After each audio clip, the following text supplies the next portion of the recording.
It looked like Bria Hartley just got instant karma, bro. She out for the season. I'm here to tell you the most dirtiest player in the WNBA contract has been written, bro.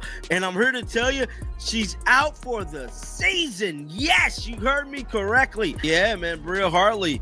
So Connecticut PR has released a statement. Bria Hartley is to miss the remainder of the season. Did Bria Hartley just deliver the WNBA season's dirtiest hit and then get hit with instant karma herself? Sophie Cunningham went down with a torn MCL in a collision that looked anything but accidental, and fans are furious.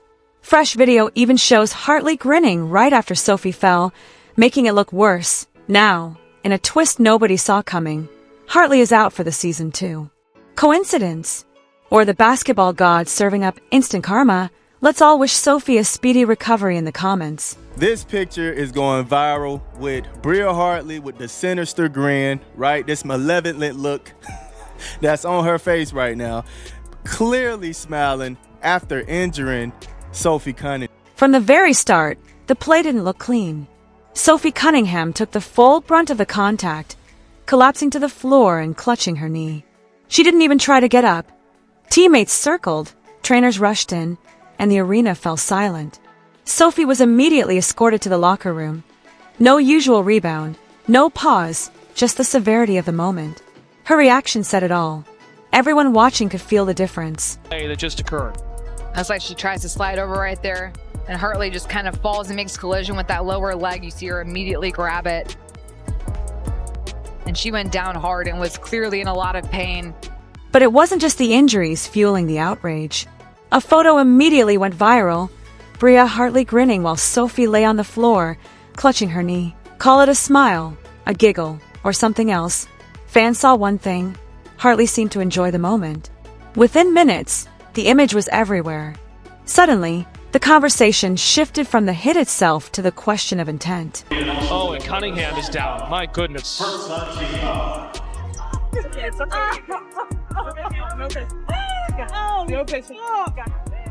Timeout. Should be.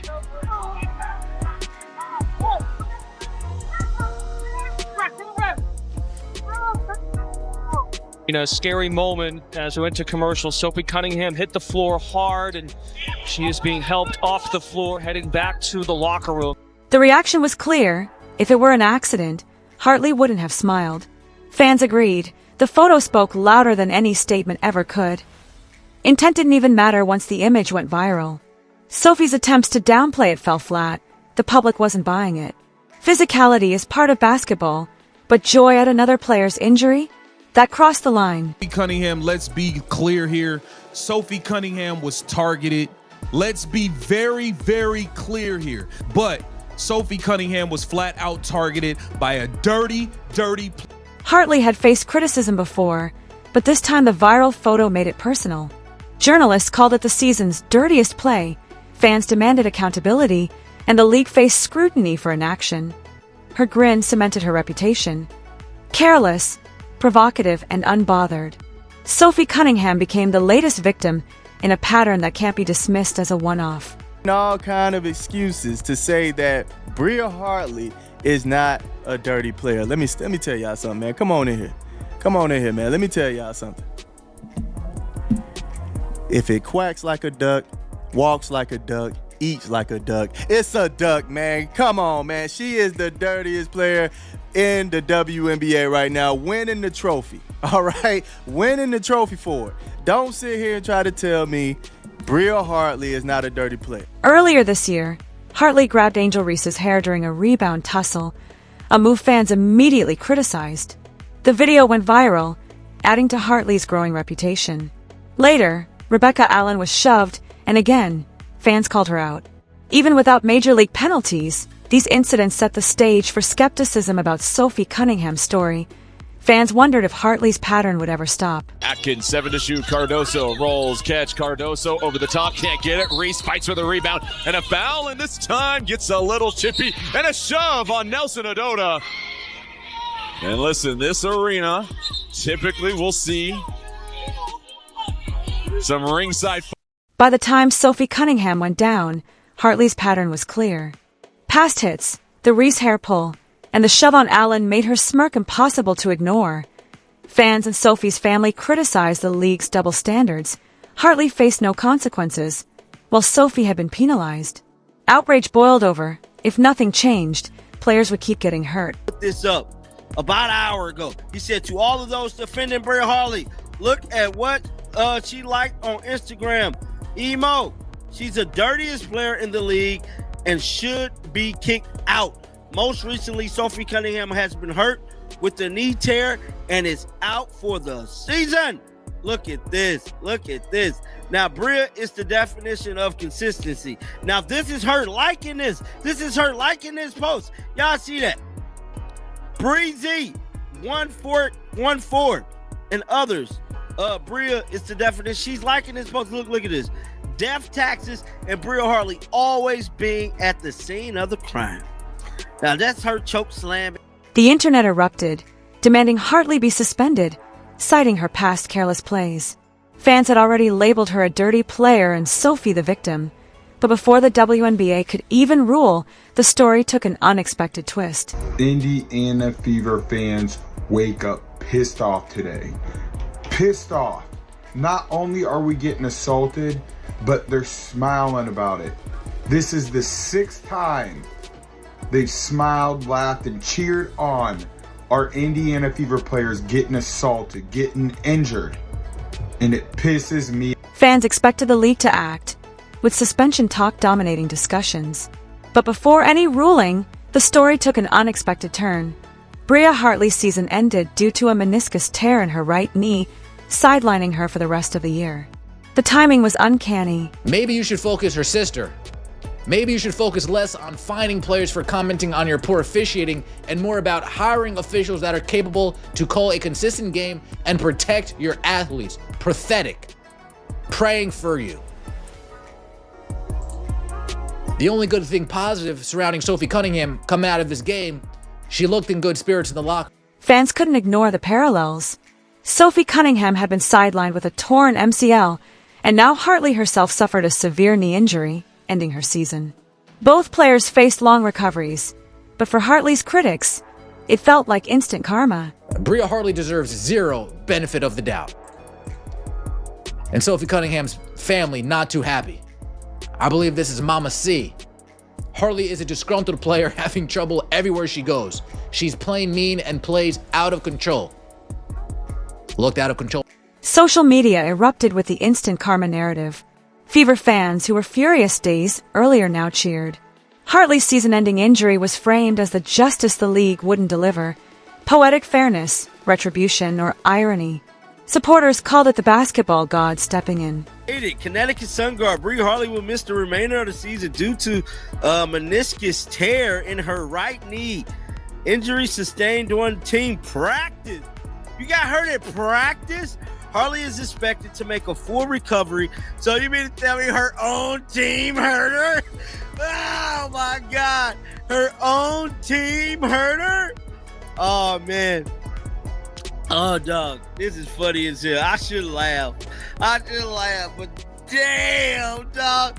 How your own team hurt you, bro? Hartley is expected to make a full recovery.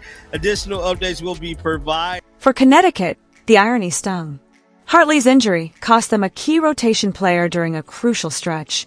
Beyond headlines, it was a real setback for a team that prides itself on toughness. Her aggressive play, once a challenge for opponents, now became a problem for her own squad. Like, Bria and I are super cool, and like she would never try to hurt me, because there are some girls that I think might, but she wouldn't do that. And so I have nothing but. Well, Sophie, I got news for you. The universe thought otherwise. The universe thought otherwise. They got her ass up out of here, bro. Damn. Which they wasn't going to the playoffs anyways, but man, karma's a ish. I just got to keep it real, bro. I mean, this is everywhere. Sophie continued to show the grace that made her easy to support. She insisted she held no ill will toward Hartley, even after her injuries.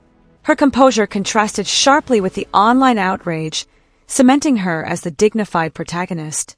Meanwhile, fate sidelined Hartley entirely, no suspension needed, leaving Sophie as the true focus of admiration. Wondering if she's grinning now. Oh, instant karma on her ass. prayers do come true. Some of the same people complaining about injuries. Somebody said, man, the storyline of this league is incredible. Man, I did an incredible video talking about the injuries, dog. Somebody said, oh, that's terrible news. That's a voodoo doll. No more head hunting for her. Sophie Cunningham didn't stay silent for long. Days after her injury, she fired back on Twitter with a forward message. Fuck around and find out. It said it all. She was ready to fight, not just for herself, but for anyone disparaging her or her family, even while sidelined and recovering from surgery. Clear, concise, and unmistakable. It was her karma. She went into every game this year and either tried to bully someone because she knew her team had her back, or she did a dirty play on someone she knew her team had her back. She never stood up for herself and then injured someone for the whole season. And guess what? Her team ended up injuring her. That tweet stood out because it contrasted with how Sophie addressed the same topic on her podcast. There, she was measured, calling Hartley's hit a basketball play and insisting it wasn't malicious. One message showed grace, the other defiance. Together, they painted a full picture of Sophie, a competitor who isn't resentful but never backs down. You can tell Bria Hartley, in my opinion, she launched herself into her knee. She did. And I've seen some of the reaction online, and guys, it's despicable. It really is. There's a lot of people celebrating this injury. And guess what? You can imagine who it is. It's members of the old WNBA fandom, the ones that root for Paige Beckers and Angel Reese and Asia Wilson and all the usual damn suspects. On her podcast, Sophie openly discussed her recovery, acknowledging surgery and being out for the season. She stayed positive, but didn't sugarcoat the tough road ahead. Gratitude stood out. Thanking teammates and the Fever organization showed her resilience and perspective. Her family, however, was less measured. Sister Lindsay criticized the WNBA for finding Sophie while ignoring dangerous plays, and Mother Paula called Hartley out as a frustrated player causing chaos wherever she goes. Their comments only stoked the ire of Sun fans, already furious with the referees. Well, you come at Sophie's sister, you come at Sophie. And Sophie saw this comment, and bless her heart, she answered it. She answered it. Some of us were raised by the words of, quote, don't bite off more than you can chew. And some of us didn't. Quote, F around and find out. F around and find out. Kiss. God bless this woman. Yeah, seriously. She's great. The Fever kept pushing forward despite injuries and a thin roster. Kelsey Mitchell's 38-point explosion against the Sun earned her Eastern Conference Player of the Week and showed the team's resilience. Lexi Hull stepped up as a leader, keeping the squad cohesive even without Sophie. Caitlin Clark's cautious return is being carefully managed, but her presence hints at even more potential. Sophie's absence hasn't fractured the team. It's revealed a toughness that could take them further than anyone expected. I know Bria, and I'm actually really good friends with Bria, and I have been waiting to get on the pod and so we could talk about this because I did want to tweet it out, but I don't think that there was no ill intent. I think it was basketball play. I was just in the wrong spot at the wrong time. She fell. Like, there's no way that she would go in there and potentially try to hurt me. And so I had nothing but love for Bria, and I even told my mom because she tweeted something. I was like, no, Mom, I get it, but I promise you that I was like, Bria and I are super cool, and she would never try to hurt me because there are some girls that I think might, but she wouldn't do that. And so I have nothing but love, and so I hope people stop giving Bria some heat because I don't think she meant to do that. While Bria Hartley's season-ending injury made headlines, Sophie Cunningham remains the story. Tough, honest, and unshaken by detractors, she's handling a bad situation with grace. Meanwhile, the Fever keep fighting. Kelsey Mitchell scores at will. Aaliyah Boston battles inside. Actually, 3 for 3 on being fined by the WNBA. Holy shit. For this? For the pod? Again? They didn't like my comments on Paige Becker's. No way. I didn't even say anything bad. On the whistle, on the quick whistle. Yeah. And Lexi Hull leads with consistency. When Caitlin Clark returns, the playoffs could be wide open. Indiana doesn't need saving, but the league didn't protect Sophie. The comeback story is already being written by the team. I'm so proud of you. I'm proud of you too. I'm so proud of you guys. I know that sometimes it sounds like just a word when we talk about being resilient, but it's not, man. It's how we live. Yeah. It's how y'all live, and it's a tribute to you. It's a tribute to your connectedness, your togetherness, your toughness, your mindset. You never give up gritty attitudes. Like, that's what it takes. That's what it takes. And Wish Sophie a speedy recovery in the comments, and don't forget to like, subscribe, and hit notifications to follow every moment.